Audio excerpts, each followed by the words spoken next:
감사합니다. 한번 기도하겠습니다. 좋으신 하나님, 오늘 이 밤에 하나님의 말씀을 허락하여 주시옵소서. 성도들의 마음과 또 상황과 형편에 맞는 주의 말씀을 기다리기보다 하나님 내 형편과 내 상황을 뒤집어 엎을 만한 능력과 영광의 말씀이 우리에게 부어지는 예배가 되게 하여 주시옵소서. 오늘도 우리와 함께 하실 주님을 찬양합니다. 예수님의 이름으로 기도합니다. 아멘. 세계 100대 부자와 그리고 100대 석학들에게 물었다고 합니다. 당신은 행복하십니까? 라고 물었더니만 87%의 사람들이 나 행복하지 않아요 라고 대답을 했다는 거예요. 또 두 번째로 물었는데 당신은 삶에 만족이 있습니까? 라고 물었더니 85%의 사람들이 내 삶에 만족이 없다 라고 대답을 했답니다. 참 웃긴 얘기 같아요. 이 똑똑한 사람들이, 이 돈 많은 사람들이 자신의 삶에 행복이 없답니다. 자신의 삶에 만족함이 없다고 얘기를 하더라고요. 그 글을 읽으면서 이 세상에 누가 행복한 사람일까? 이 세상에 자기의 삶에 만족할 수 있는 사람이 누굴까? 한 번쯤 생각해 볼 수가 있었습니다. 여러분 어떠세요? 오늘을 살아가는 일이 행복하십니까? 세계사 가운데 가장 행복한 사람으로 불리는 사람이 괴테라는 분이었대요. 근데 이 괴테라는 분이 세상을 떠나면서 이런 글을 남겼다고 합니다. 세상 사람들이 나를 다 행운아, 행복자라고 불렀습니다. 불행을 모르는 사람으로 알았습니다. 그러나 내 평생 저 자신이 나는 행복하다라고 생각한 적이 단 하루도 없었습니다. 참 재미있는 말이잖아요. 사람들이 보기에는 저 사람 정도면 성공했으니까, 명예가 있으니까, 권력 가졌으니까 행복할 거야 라고 여겼다는 겁니다. 근데 막상 그 괴테라는 사람의 마지막에 뭐라고 고백을 했냐 하면 난 단 하루도 행복한 적이 없었다는 겁니다. 단 한시도 행복을 누리며 살았던 적이 없었다고 고백을 하더라는 거죠. 여러분 이 괴테가 누굽니까? 좋은 교육 받고 국가의 재상을 지내고 그가 말년했었던 이 파우스트라는 작품은 전 세계적인 작품으로 유명하지 않습니까? 당대 가장 행복한 사람이라고 말했던 그는 단 하루도 행복한 적이 없었다고 고백을 하고 있더라는 거죠. 제가 청년사역 14년 하고 이제 담임 목회 10년째 합니다. 이제 많은 청년들을 만났는데 청년들이 교회 오는 것 보면 별로 행복한 게 없는 것 같아요. 우리는 그 나이대로 돌아가면 뭐든지 할 수 있겠다 이렇게 여기는데 요즘 청년들은요 막 눈 밑에 다크서클이 코밑까지 내려오고 막 인생에 살아가는 의미나 재미나 행복을 제대로 느끼지 못하는 것 같다는 생각이 들더라고요. 제가 만났던 한 자매가 있는데 이 자매는 교육 공무원이었습니다. 교육 공무원 그러면 생각나는 직업이 중학교 교사였는데 이 자매가 어느 날 밤에 전화를 한 거예요. 자기를 좀 만나달라는 겁니다. 그래서 제가 늦은 밤에 혼자 만날 수는 없고 아내를 제 차에 태우고 자매가 만나자고 한 약속 장소로 나간 적이 있습니다. 어느 한 편의점 앞에 있었는데요. 저는 뭐 늦은 밤에 만날 장소가 없어서 편의점에서 만나자 그랬겠지라고 생각을 했는데 그 자매가 그 편의점 그 조끼 있잖아요. 그 편의점 조끼를 입고 나오는 거예요. 그래서 자매 왜 그 조끼를 입고 나오냐고 제가 물었더니만 자기 여기서 일을 한다는 겁니다. 낮에는 학생들 가르치고 밤에는 편의점에서 아르바이트를 하고 있다는 거예요. 왜 그러냐 내가 물어봤더니만 자기 아버지가요 자기 이름 앞으로 카드 30개를 만들어 가지고 돌려막기를 했는데 이게 터져버린 겁니다.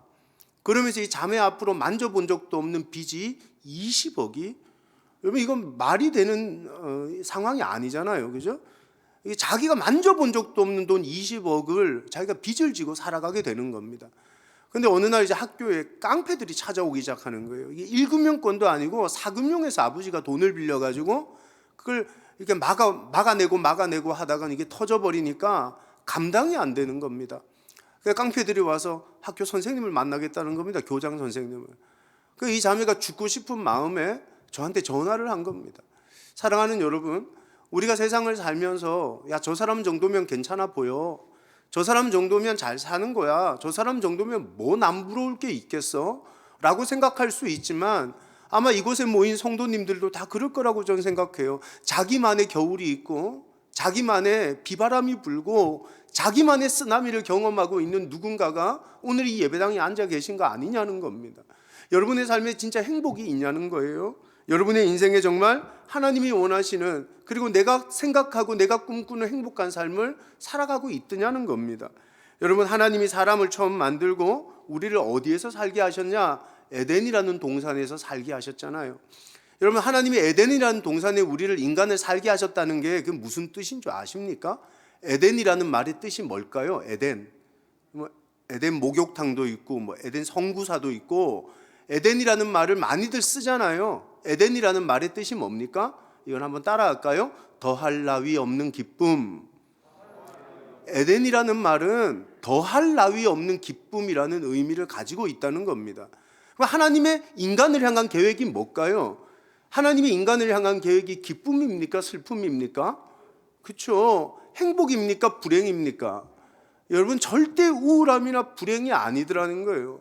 인간을 향하신 하나님의 계획은 기쁨이고 행복한 삶이었다고 우리에게 에덴이라는 이름을 통해 도전하고 가르쳐주고 계시더라는 겁니다. 근데 인간이 죄를 짓습니다. 그 땅에 열등감이 들어오죠. 비교의식이 들어오죠. 여러분, 부부간에 큰 싸움이 일어나서 결국은 고소고발하면서 헤어질 위기에 처하게 되고, 형제가 돌로 찍어 죽이고, 별의별 일들이 에덴 동산에서 다 일어나는 사건들이 생기게 되더라는 겁니다. 그 속에 어디 행복이 있느냐는 거예요.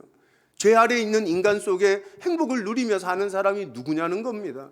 오늘 내가 정말 행복하다 말할 수 있지만 오늘 여러분의 직장 속에서 여러분 비교당하면서 사는 거 아닙니까?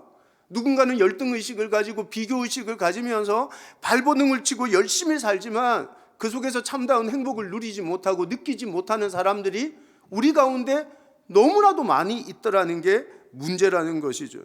세상의 심리학자들이나 자기개발학자들은 우리 노력하면 행복해질 수 있다고 말합니다. 여러분, 심리학의 아버지인 윌리엄 제임스가 이런 말을 하잖아요. 우리 시대의 가장 중요한 발견은 우리의 태도를 바꿈으로 우리의 삶에 영향을 미칠 수 있다는 것이다. 이게 무슨 말입니까?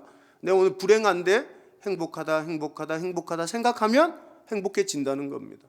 내가 오늘 너무너무 슬픈데 기쁘다 생각하면 기뻐진다는 겁니다. 여러분, 이게 맞는 말입니까? 틀린 말입니까? 이 맞는 말입니까? 틀린 말입니까? 자기개발 도서 같은 거 읽어보면 이런 얘기 많이 나오거든요. 여러분, 이건 반반입니다. 반반. 맞기도 하고 틀리기도 합니다. 효과도 있고 그 효과가 곧장 떨어지게 되더라는 거죠. 사랑하는 여러분, 이런 반쪽짜리 기쁨을 가지고 하나님은 우리가 이 세상을 살아가라고 명령하신 게 아니라는 겁니다. 오늘 성경이 가르치는 말씀이 뭡니까? 빌립보서 4장 4절 말씀요. 이걸 한번 따라할까요? 주 안에서 항상 기뻐하라. 내가 다시 말하노니 기뻐하라. 성경이 말하는 행복과 기쁨은 어디 있다는 겁니까? 주 안에 있더라는 거예요. 주 안에. 우리가 기쁘다 생각해서 기쁜 게 아니고 행복하다 내 마음으로 되새겨서 행복한 게 아니고 in Christ, 예수 안에 있는 기쁨이 진짜 기쁨이고 그 행복은 세상이 주는 행복과는 비할 수 없는 큰 행복이라고 우리에게 도전을 하고 계시더라는 겁니다. 여러분, 근데 수많은 성도들이 예수 밖에서 행복을 찾고 있는 거 아니냐는 겁니다. 나는 그 대학을 가야지 행복하다는 겁니다.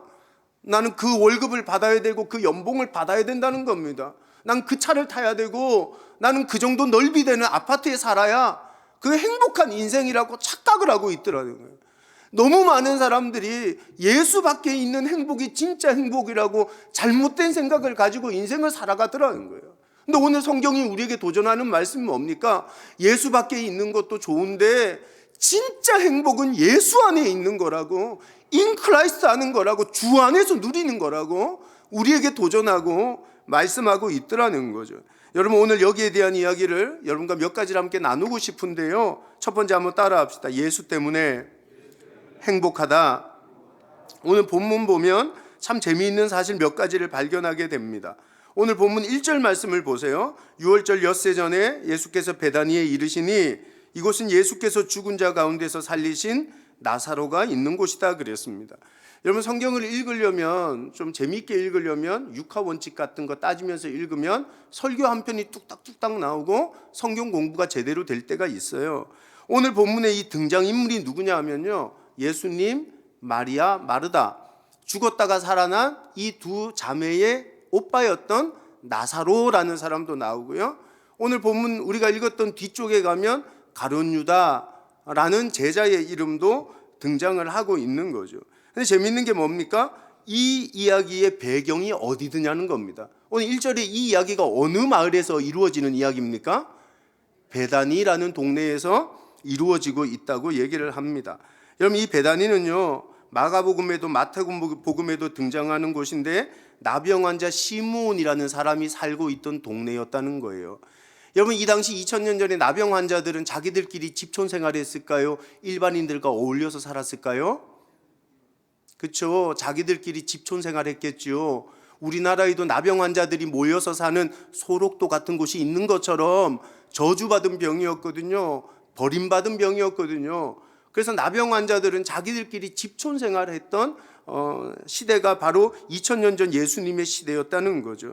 여러분 이거 너무 재밌는 얘기 아닙니까? 오늘 이 베단이라는 동네가 어떤 동네인지를 가르쳐주고 있는 거예요. 보편적인 동네입니까? 우리가 흔히 말하는 강남 같은 데입니까?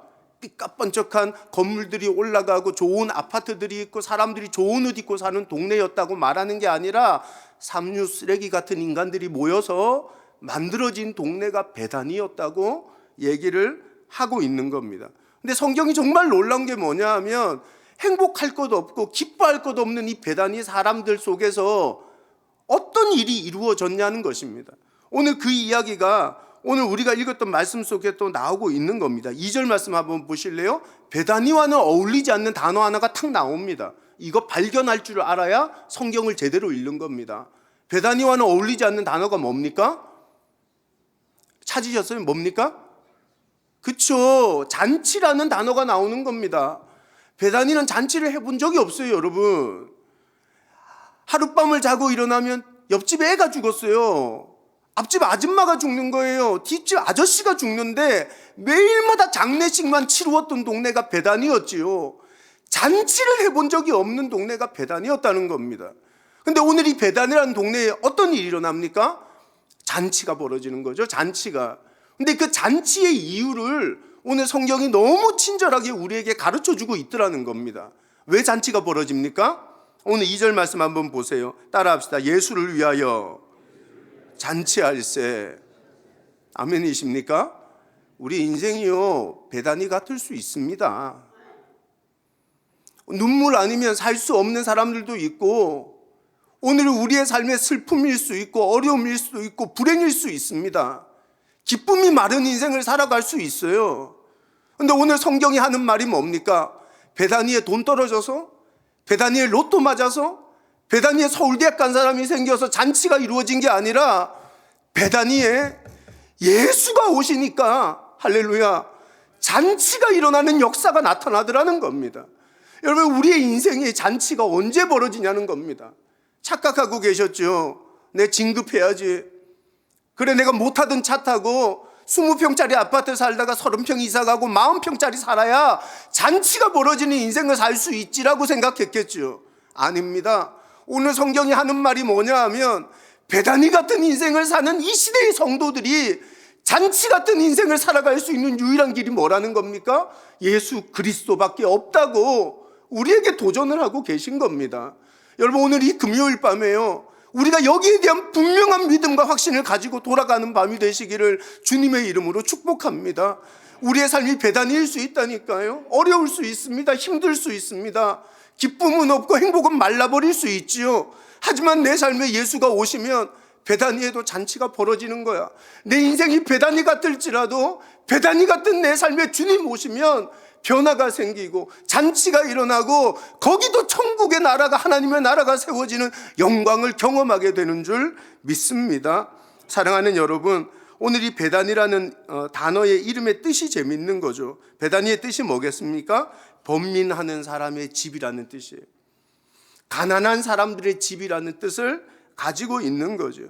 여러분 이 마리아의 가족이요, 베다니에서 여러분, 절망을 덮고 절망을 먹고 불행을 덮고 불행을 먹으며 살았던 사람들이라고 오늘 성경이 우리에게 말씀을 하고 있는 거예요.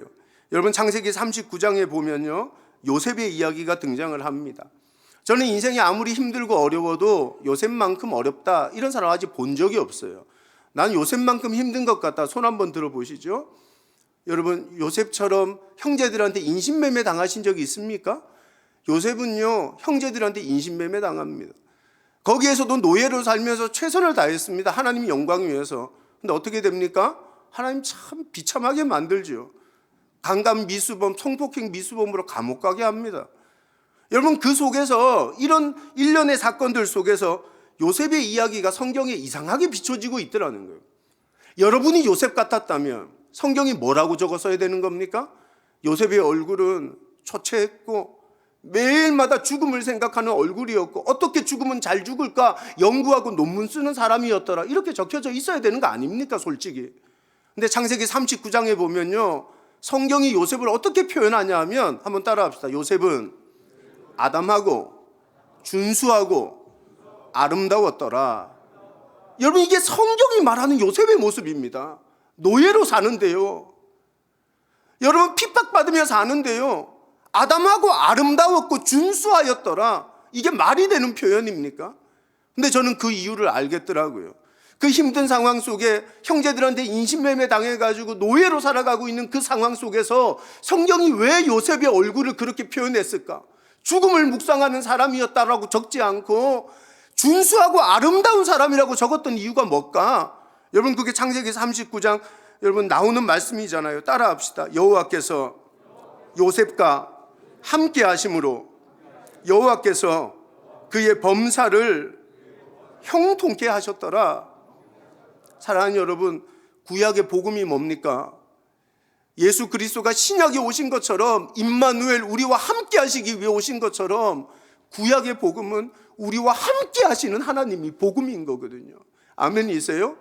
오늘 요셉의 삶이 죽을 것 같았고 고통스러운 인생이었지만 그의 얼굴은 아담하고 아름답고 준수하였다고 성경이 말하는 이유는 하나님이 그와 함께 했기 때문이라고.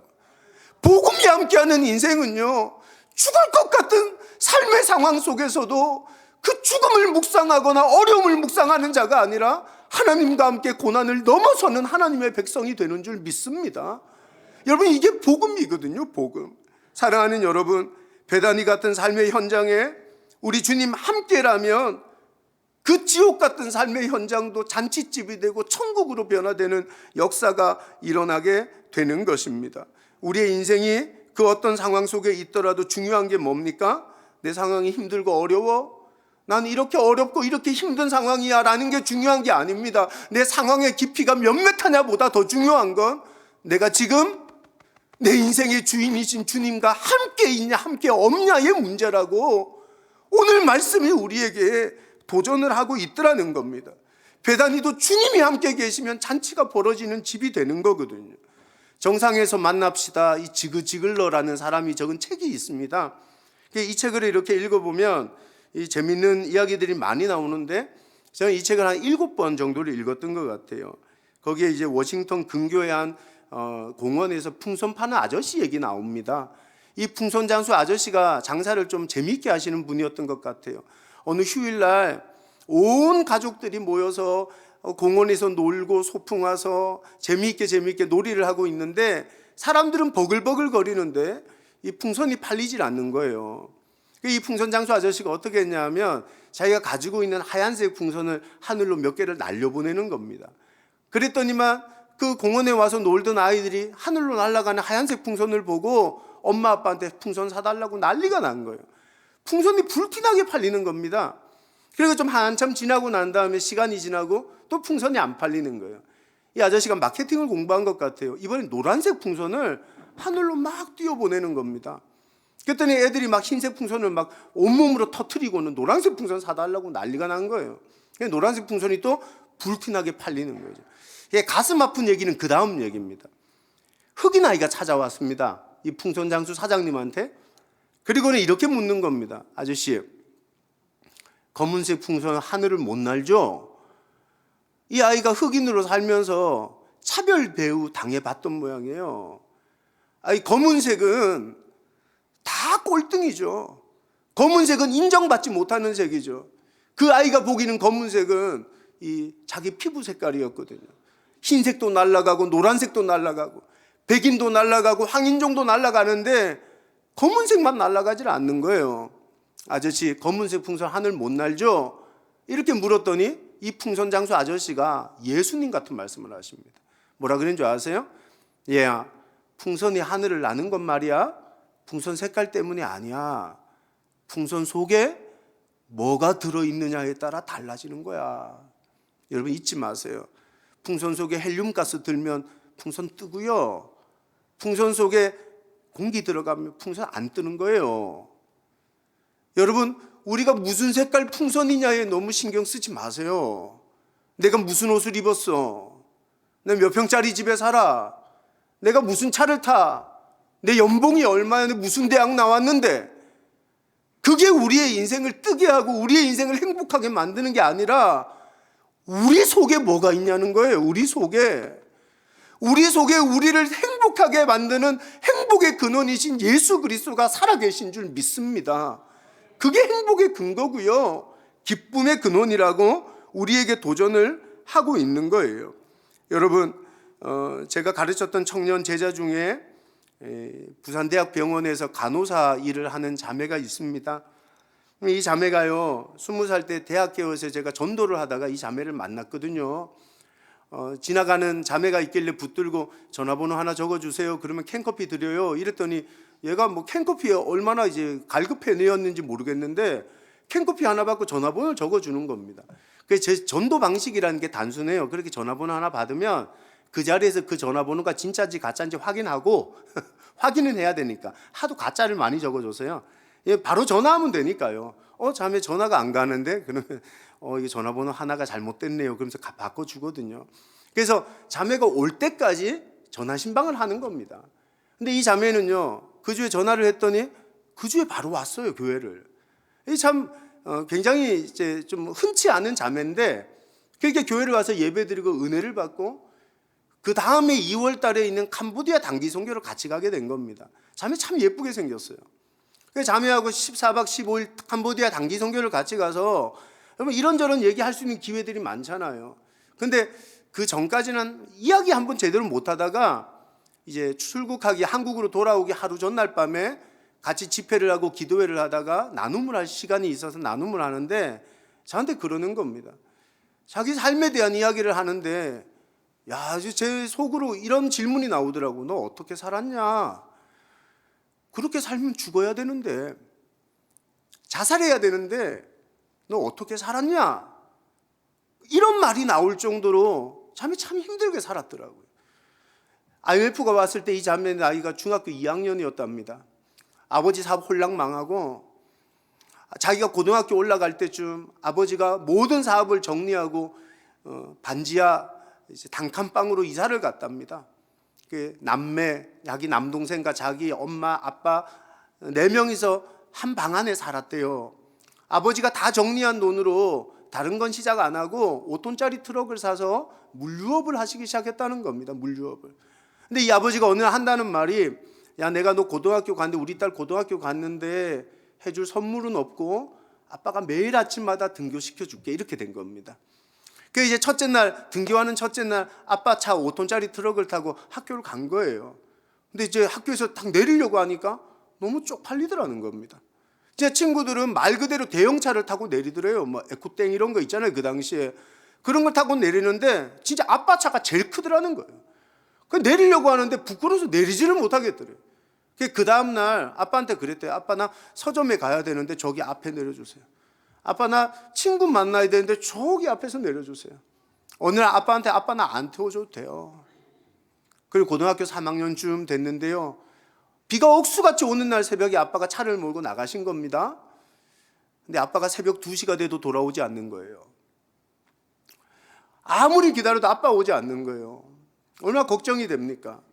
새벽 2시가 좀 넘어서 전화가 온 겁니다. 경찰서에서. 누구 댁이냐는 거예요. 그래서 맞다 그러니까 사고가 났다는 게, 사고가. 그래서 아버지가 돌아가셨는데 빨리 와달라는 겁니다. 병원에 갔더니만 아버지 시신을 확인하잖아요. 아버지 시신이 너무 깨끗한 겁니다. 그때 물었대요. 우리 아빠 어떻게 죽었어요? 비 오는 날 야산에서 목매어 자살하신 겁니다. 그리고 딸아이한테 유서 하나 남겨놨는데 그 유서 내용이란 게 별거 아닙니다. 사랑하는 땡땡 딸아, 네 엄마, 네 동생 너한테 맡기고 가서 미안하다. 너한테 잘해준 거 하나 없는 아빠지만 너 사랑했다는 것만큼은 잊지 마라. 이거 남기고 죽은 거예요. 이 자매 삶이 어땠겠습니까? 먹고 살 길이 있었겠습니까? 그 이 엄마가요, 먹고 살려고 아이들 공부시키려고 뭘 했냐 하면 내림굿을 받습니다. 내림굿. 그리고 대구에서 유명한 무당이 돼요. 이 엄마가. 오늘 이 자매가 토요일날 전화를 한 거예요. 막 울면서 저한테 막 욕을 하는 겁니다. 제가 여보세요 이랬거든요. 제가 굉장히 젠틀하게 전화 받거든요. 여보세요? 이렇게 딱 받았더니 이쪽 건너편에서 넘어오는 목소리가 이겁니다. 막 10원짜리 욕을 막 하면서 야 이 새끼야! 그 다음 말이 예수 믿으면 된다며 이러는 겁니다. 그래서 핸드폰에 이름이 안 뜨는데 말이에요. 너 정신 차려라. 너 이게 무슨 얘기냐? 이게 왜 그러냐 너? 그랬더니 얘가 하는 말이 엄마가 옆방에서 기도를 하는데 자기는 자기 방에서 이불을 뒤집어 쓰고 큐티를 했다는 거예요. 소리 안 나게 노래도 소리 안 내려고요. 가사를 읽고요. 이렇게 핸드폰 같은 거 이렇게 비추어가지고 성경 읽고 큐티를 했다는 거예요. 근데 엄마가 어떻게 알았는지 칼춤 추는 칼로 방문을 막 찍으면서 그거 하지 마라 이러더라는 거예요. 전 그게 뻥인 줄 알고요. 월요일날 신방을 갔더니만 와, 방문에 칼자국이 한 몇백 개가 나 있는 겁니다. 그게 뻐끔뻐끔 구멍이 나 있는 거예요. 야, 이거냐? 이게 칼자국이냐? 이게 칼자국이라는 거예요. 여러분, 이 자매가 2,000명 정도가 모인 청년 전도 축제 때 간증을 했습니다. 이렇게 간증합니다. 여러분, 지금 내가 말한 이 삶이 저의 삶인데 행복할 것 같으냐고. 근데 제가 오늘 여러분에게 정말 하고 싶은 말 한마디가 있는데 내가 믿는 예수님 믿고 여러분도 행복해지셨으면 좋겠다고. 나는 후회하지 않는 것 중에 하나가 예수님 믿은 거라고. 여러분도 꼭 예수님 믿으시라고. 이 도전을 하더라는 거죠.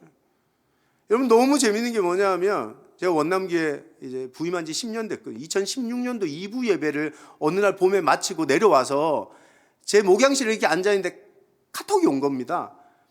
봤더니만 어떤 아줌마들이 성가대복을 입고 이렇게 줄을 쭉 서서 찬양을 하고 있는 사진이에요. 그 자매가 보냈습니다. 그래서 내가 이게 뭐냐 이랬죠. 목사님, 뒤에서 두째 줄 오른쪽에서 셋째 쪽 아줌마 우리 엄마예요. 우리 엄마 성가대 복 입고 생전 처음 하나님을 찬양하는 자리에 서셨어요. 사랑하는 여러분, 예수면 되는 것, 그 말이 이 자매의 입술로 아멘 하면서 목사님 정말 예수니까 되네요 라는 고백을 하더라고요. 우리의 삶이 계산기를 아무리 두드려 봐도 예수님이 돈 줄까? 예수님이 나 성공시켜 줄까? 정말 예수면 될까? 여러분, 절대 의심하지 마세요. 예수 그리스도면 되는 거예요. 아멘이십니까? 이 믿음이 흐려졌다면 우리 변질된 거예요, 여러분. 우리 변질된 거예요. 예수 한 분만으로 충만하고 예수 한 분만으로 만족하다고 주님을 만났을 때 고백했던 당신의 그 뜨거운 신앙이 어디 가버렸는데요. 오늘 장로님 기도해 주실 때 첫사랑을 회복하게 해달라는 그 기도가 우리 그 뜨거웠던 첫사랑이 어디 가버렸는데요. 예수면 된다고, 예수면 만족한다고 고백했던 그 만족의 고백이 사라진 당신이라면 오늘 여러분 영적으로 변질되어진 삶을 살아가고 있다는 거예요. 오늘 이 밤에 예수 그리스도로 말미암아 여러분의 인생의 행복이 회복되어지는 은혜가 있기를 주님의 이름으로 축원합니다. 여러분, 또 하나 따라할까요? 예수님을 체험하면 행복은 배가 된다. 오늘 본문에 나오는 마리아라는 여자 보시잖아요. 이 마리아는 다른 사람들보다 더 행복해하는 걸 느끼시지 않으세요? 얼마나 행복했으면 자기 평생 모았던 300데나리온 되는 향유를 주님의 발 앞에 깨트립니다. 여러분, 이 300데나리온, 그러니까 피부에 와닿지 않죠. 2000년 전 고대 시대 여자가 배운 바 있습니까? 부모 빽이 있습니까? 여러분, 사는 곳도 배단이라 그랬습니다. 삼류 쓰레기들만 모여서 살던 이 배단위에 살던 이 여자가 3천만 원 어떻게 모았을까요? 300데나리온 어떻게 모았을까요? 여러분, 300데나리온 그러면 1데나리온 노동자 하루 품삯이잖아요. 그럼 10만 원 치면 그 3천만 원이에요. 3천만 원. 그 3천만 원 되는 돈을 어떻게 모았을까요? 어떤 사람은 그러더라고요. 남의 집 일 했겠죠. 맞아요. 남의 집 일 했을 수도 있고 몸을 팔았을 수도 있습니다. 이 여자에게 3천만 원이라는 이 돈이 그냥 돈이겠습니까? 생명이겠습니까? 여러분, 이거 아무한테도 못 주는 돈이에요, 이거. 이 여자가 이 돈을 어떻게 모았는지 유추만 해봐도 이 돈이 예수님의 발 앞에 깨트려지고 예수님 앞에 드려지는 돈일 수가 없습니다. 이렇게 모은 돈 여러분은 들으시겠습니까? 이렇게 모은 물질이라면 누가 우리 중에 이 물질을 예수님 앞에 드릴 수 있는 사람이 있었겠냐는 거예요. 못 드립니다, 여러분. 근데 마리아가요, 이걸 주님 앞에 드리는 겁니다. 이걸. 이 대단한 거 아닙니까? 여러분, 이걸 주님 앞에 탁 드릴 수밖에 없었던 이유가 뭐였을까요? 이걸 한번 맞추는 게 이 성경의 핵심을 이해하는 겁니다. 마리아가 3천만 원 되는 돈을 주님 앞에 드려야 됐던 이유가 뭘까요? 이렇게 행복해했던 이유가 뭘까요? 누가 한번 이야기해 보시죠. 예수님의 장례를 준비하기 위해서. 그건 요것과 비슷한 이야기가 있는 다른 본문에 나오는 이야기죠. 사랑하는 여러분, 그 이유의 근본적인 이유를 알려면 요한복음 11장으로 넘어가야 되는 겁니다. 요한복음 11장에 무슨 일이 있었는 줄 아십니까? 마리아의 오빠 나사로가 죽습니다. 그때 이 오빠가 죽음에 도달하기 전에 마리아 마르다가 예수님에게 사람을 보내거든요. 예수님, 우리 오빠 죽어가는지 좀 도와주세요. 근데 예수님이 이런지 아예 거절합니다. 아니라는 거예요. 나는 안 간다는 거예요. 예수님 사랑하는 친구라 그랬는데 와주시면 안 되겠냐고. 예수님은 안 온다고 얘기를 합니다.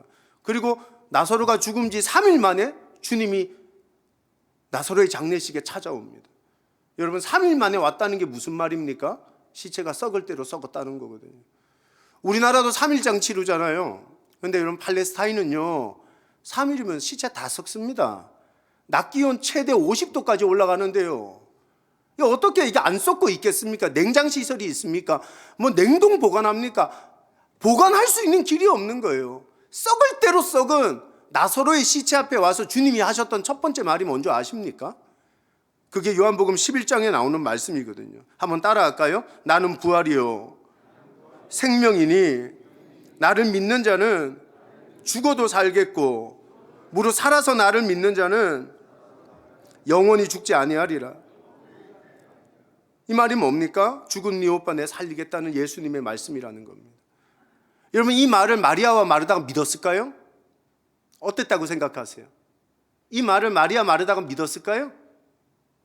11장 말씀을 가만히 읽어보면 마르다가 21절에 이럽니다. 주님이 여기 계셨더라면 내 오빠 안 죽었을 겁니다. 굉장히 젠틀하게 적혀져 있지만 이 말 무슨 말입니까? 오라 그랬는데 안 왔잖아요. 내 오빠 당신이 죽인 겁니다. 근데 지금 와서 한다는 말이 뭐요? 살린다고요? 부활이라고요? 예수 너무한 거 아니냐고 원망하는 겁니다. 이거 마르다가 24절에 뭐라 그럽니까? 그러면서 또 내가 마지막 날에 부활을 믿어는 줄게요. 근데 지금은 못 살리잖아요. 이런 식으로 말을 합니다. 마리아도 똑같이 고백합니다. 주님이 여기 계셨더라면 내 오빠 안 죽었을 겁니다. 사랑하는 여러분, 이 두 자매는요 주님의 부활하심과 생명을 믿지를 못하고 있는 거예요. 그 말을 듣고 주님께서 하신 말이 뭡니까? 요한복음 11장 43절 44절에 이 말씀을 하시고 따라합시다. 큰 소리로 나사로야 나오라 부르시니 죽은 자가 수족을 배로 동인 채로 나오는데 그 얼굴에 수건이 쌓였더라. 예수께서 이르시되 풀어놓아 다니게 하라. 아멘이십니까? 사랑하는 여러분, 잊지 마세요. 예수님이 죽은 자신의 오빠 나사로를 살리는 능력을 보면서 마리아는 믿음의 변화가 생기기 시작한 겁니다. 그 이전에 믿지 못했던 그가 하나님이 부활이요, 예수님이 부활이요 생명이라는 사실을 체험하는 그 순간 마리아의 눈에 믿음이 생기기 시작하고 마리아의 마음에 믿음이 부어지기 시작했더라는 거예요. 아마 마리아의 고백은 그거였을 겁니다. 예수님, 당신이 계셨더라면 내 오빠 죽지 않았을 겁니다 라고 말했던 그의 고백이, 예수님 맞습니다. 당신은 생명이고요, 당신은 부활이십니다. 당신 믿으면 영원히 사는 것입니다. 고백하는 인생으로 변화됐을 것입니다. 사랑하는 여러분, 기억할 수 있기를 소망합니다. 예수님의 말씀이 들리는 곳은 생명의 역사가 있는 줄 믿습니다. 그게 주님의 말씀의 능력이에요. 오늘 죽은 시체에게 하나님의 말씀이 들릴 때 시체가 꿈틀대잖아요. 시체가 살아나잖아요.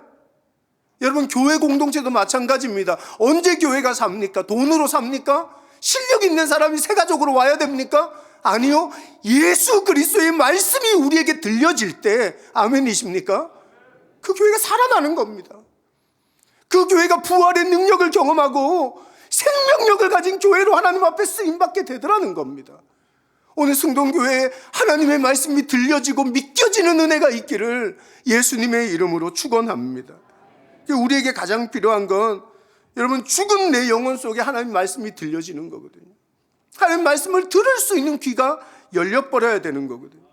사랑하는 여러분, 저는 아들 둘, 딸 하나 키웁니다. 이남 일녀의 아빠인데 첫째 아들은 22살, 둘째 아들은 20살, 막내 딸인데 얘가 이제 30개월 됐어요. 막둥이가 태어났는데 제가 아주 부끄러워서 애 가진 걸 교회에도 말도 못하고 있다가 배는 점점 불러오지 이래가지고 제가 교회 얘기를 하고 아이가 태어난 지 벌써 30개월이 됐습니다. 다른 교회 가면 아유, 저 50 넘은 나이에 애 썼다 박수도 쳐주고 그러시던데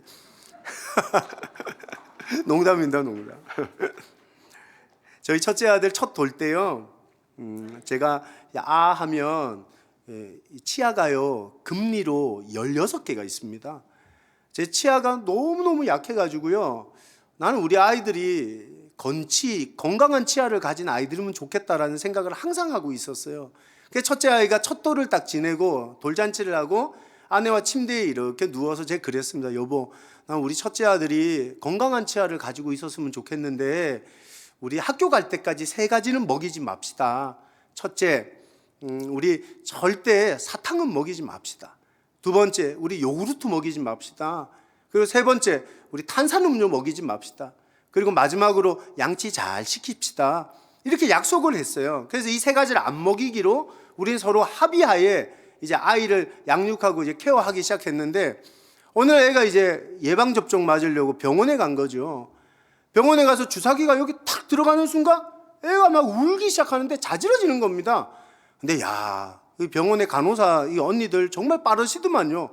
그냥 애가 입을 열고 우니까 사탕을 입에 탁 집어넣는 거예요. 그리고 사탕을 막 돌려주더라고요. 쭈파춥스를 이렇게 막 돌려주더라고요. 애가 저희는 사탕을 먹인 적이 없는데 사탕 맛을 봤습니다, 얘가. 그래서 제가 이제 옛날에 교회들마다 이런 금요 집회를 하면요, 간식이 이제 쉬는 시간 브레이크 타임에 이제 보통 잘 사는 교회는 이오 이런 거 주고 좀 못 사는 교회는 한국 야쿠땡, 새꼬미 이런 거 줬거든요. 옛날에 이 승동교회도 그런 간식 안 주셨어요? 주셨어요? 맞죠, 그죠? 그래서 제가 교육 전도사 할 때요, 저희 교회에서 금요 집회를 하면 한 2,000명씩 모여서 예배를 드렸었거든요. 그래서 브레이크 타임이 되면 그 2,000명한테 우리 사역자들이 다 요구르트를 나누어 드리는 겁니다. 자리마다 다니면서 박스씩 들고. 그래서 요구르트를 이렇게 나누어 주면서 이제 뒤에 이제 모자실에 저희 아들이 어떤 권사님 품에 안겨 있더라고요. 그래서 이제 우리 아들은 잘 있나 싶어서 아들을 이렇게 봤더니만 권사님이 요구르트를 3개를 받으시는 거예요.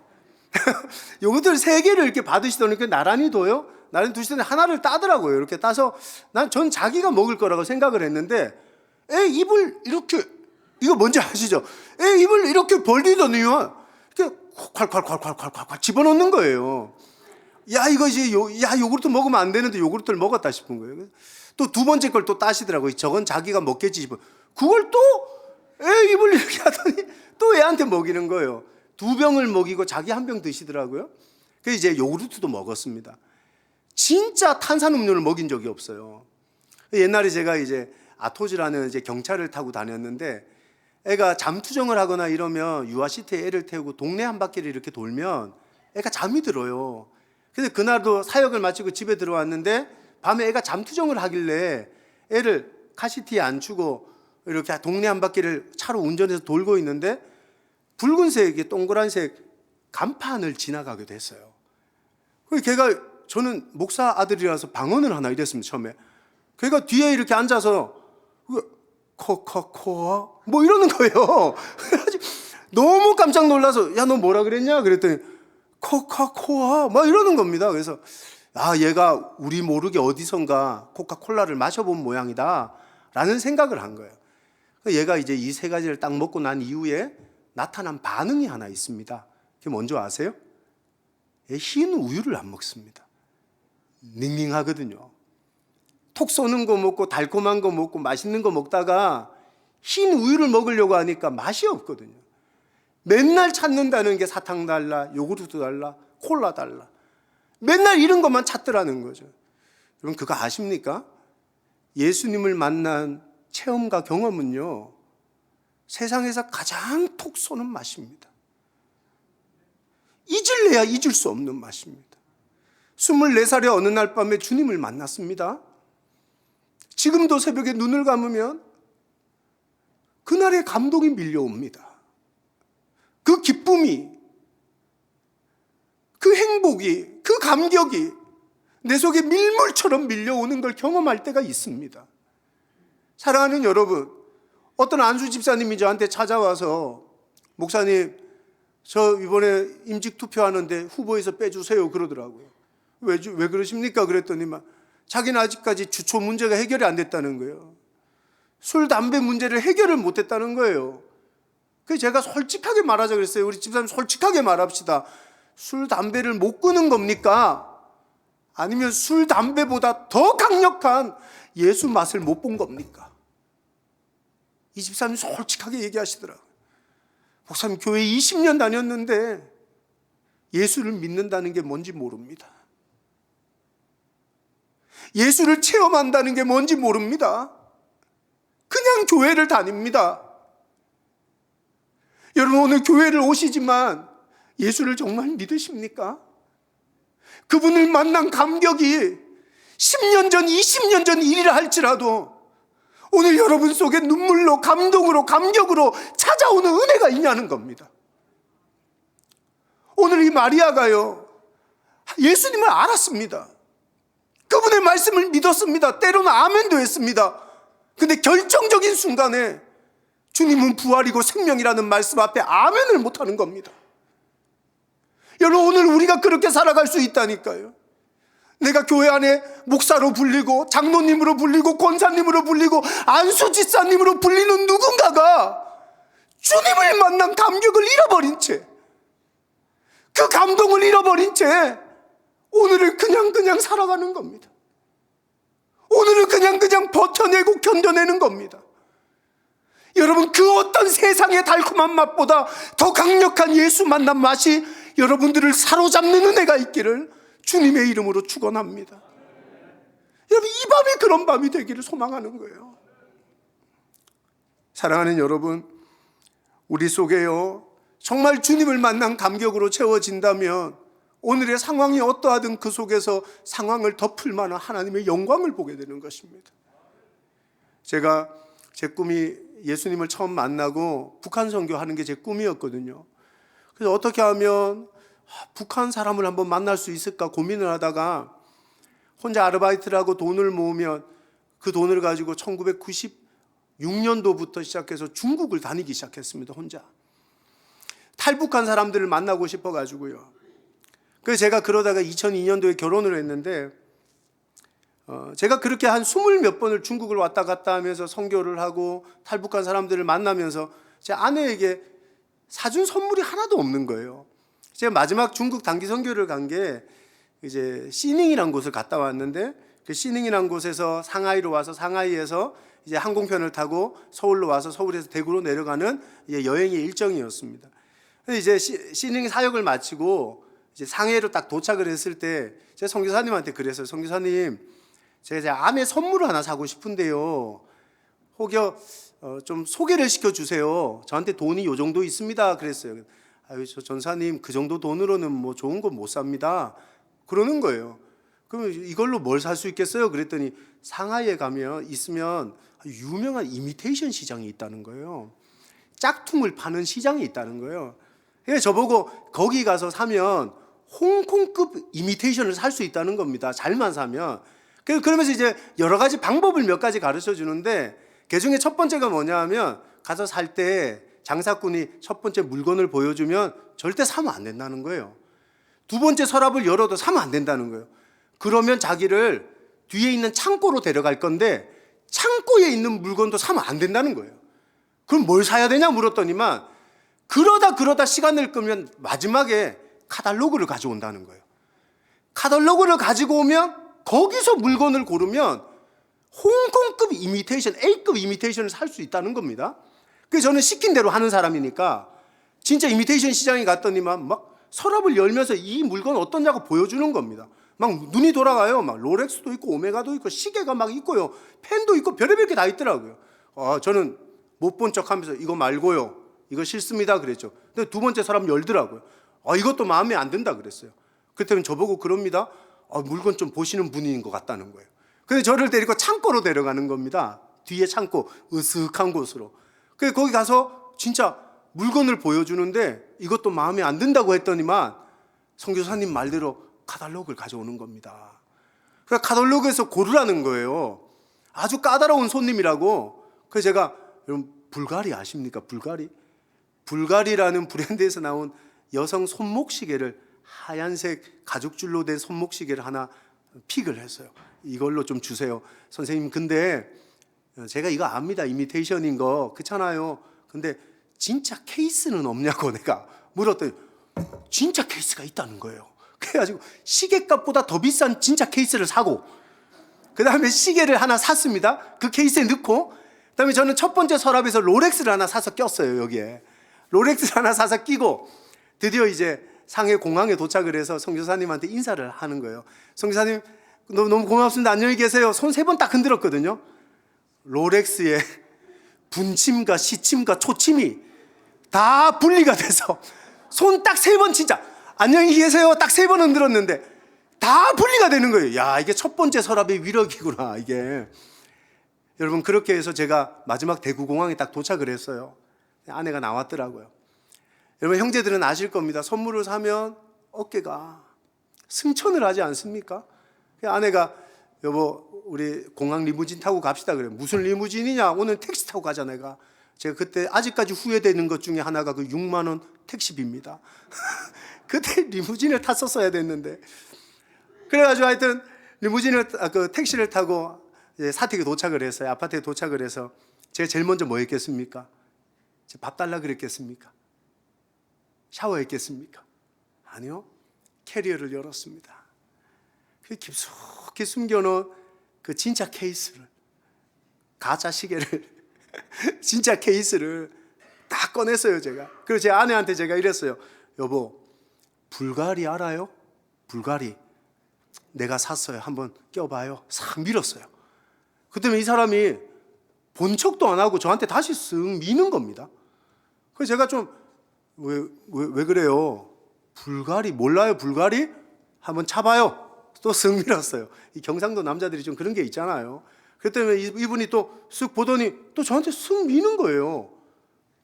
제가 눈이를 보시면 알지만 애가 좀 열을 자주 받고 화가 좀 많거든요. 왜 이러십니까? 남편이 선물을 사왔으면 그 정성을 생각해서라도 한번 차보는 신용이라도 해야 되는 거 아닙니까? 좀 따뜻한 마음으로 좀 받아들이시면 안 됩니까, 내가? 그랬더니 저희 집사람이 예수님 같은 말을 하는 거예요. 제수사님 뭐라 그랬냐면, 여보, 전도사님, 이게 불가리든 롤렉스든 오메가든 그게 뭐가 중요하냐는 거예요. 중요한 건 이게 가짜라는 거잖아요. 이 무슨 말인지 이해가 되십니까? 저 너무 깜짝 놀란 거예요. 이야, 이 사람이 진짜와 가짜를 구분하는구나. 네 남편이 가지고 있는 지갑의 사정으로는 진짜를 사올 리가 없다. 이건 분명히 이미테이션이고 가짜일 거다. 이게 롤렉스면 뭐하고 오메가면 뭐하냐? 가짜인 거야. 이 이미테이션인데. 오늘 마리아를 향한 주님의 말씀이 뭔 줄 아시겠습니까? 뭔 줄 아시겠습니까? 네가 몇 년을 교회 다니면 뭐하고, 네가 예수를 믿는다고 고백하면 뭐하고, 네가 진짜인지 가짜인지 점검해보라는 겁니다. 오빠의 죽음과 인생의 고난과 문제와 삶의 아픔 앞에 우리 예수님은 내가 예수를 믿는 이 믿음이 진짜인지 가짜인지, 내 목사면 뭐하냐는 겁니다. 내가 죄송합니다. 장로님, 권사님, 안수 집사님이 뭐하냐는 겁니다. 진짜인지 가짜인지 한번 점검해 보자고 말씀하고 계신 거 아닙니까? 사랑하는 여러분, 오늘 이 주님의 말씀이 우리에게 도전하는 것입니다. 내 신앙의 연조 자랑하지 말고 내 직분이 뭔지 거기에 대한 이야기보다 더 중요한 건 결정적인 순간에 마리아처럼 예수님을 못 믿는 사람이 아닌가. 내가 진짜냐 가짜냐, 이 신앙의 진위 여부를 주님을 한번 따져보시기를 원하고 계신 거예요. 저는 오늘 이 밤에 여러분이 기도하고 찬양하고 하나님 앞에 나아갈 때 여러분의 신앙과 믿음이 진짜이기를 예수님 앞에 소망할 수 있기를 예수님의 이름으로 축복합니다. 여러분 진짜로 매일을 살아가셔야 되는 거예요. 여러분 그러다 보면 내 삶이 종교인으로 바뀌는 어느 결정적인 순간에 우리가 정신을 차릴 수 있는 겁니다. 오늘 참 재미있는 게 종교인의 대표적인 사람이 한 명 나오는 거예요. 이 죽은 오빠를 살렸던 예수님을 만난 마리아와 대조되는 한 사람이 등장을 하는 겁니다. 그게 4절에 나오는 사람이에요. 한번 읽어볼까요? 4절 5절. 자, 시작. 제자 중 하나로서 예수를 잡아줄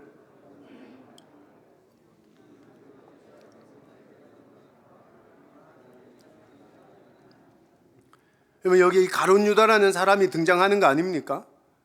유다는요, 마리아의 이 행동이 이해가 안 되는 겁니다. 야, 300데나리온 3천만 원이면 가난한 사람 몇 명 도울 수 있는 줄 아냐? 너 미쳤냐? 이걸 왜 예수 앞에 주냐?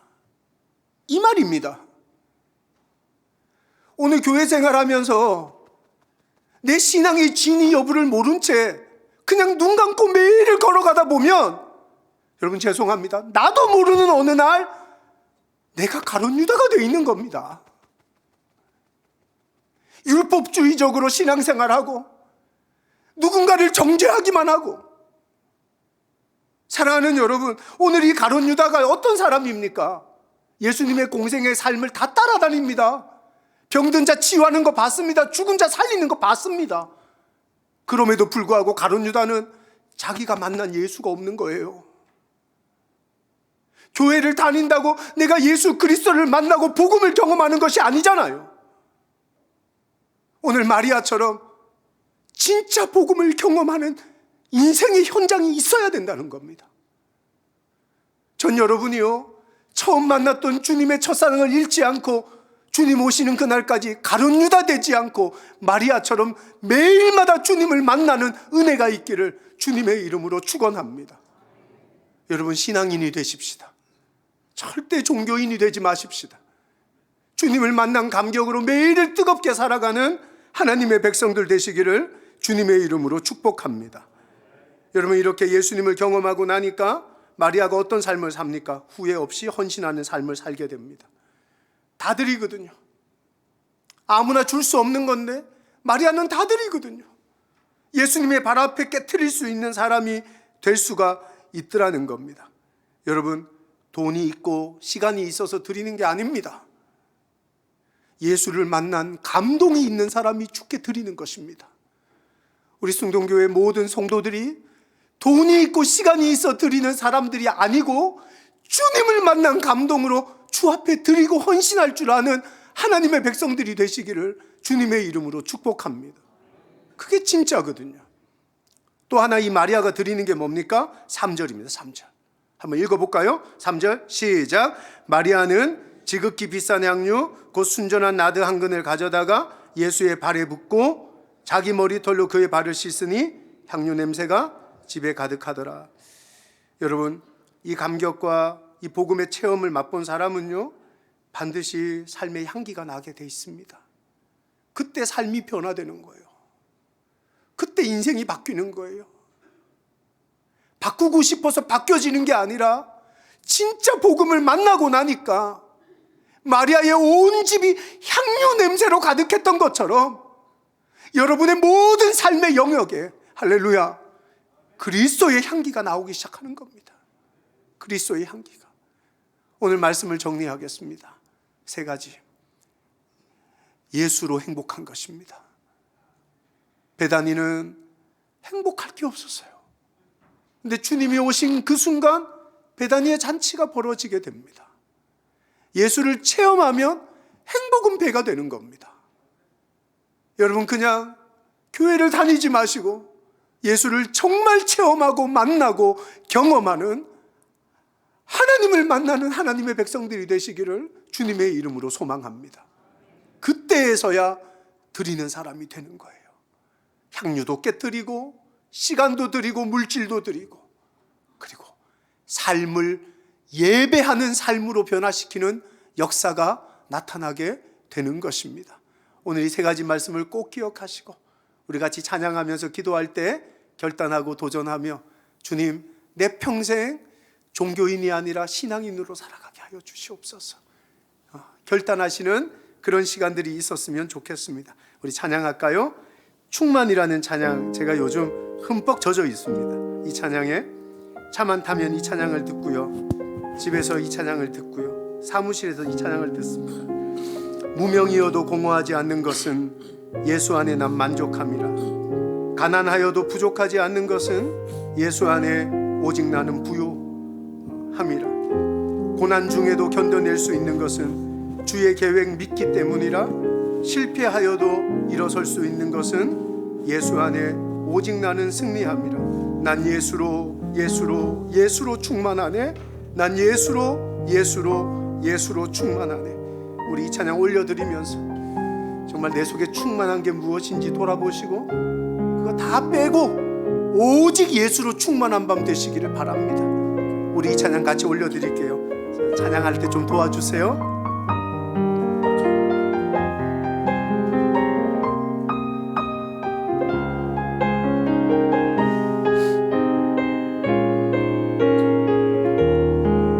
무명이어도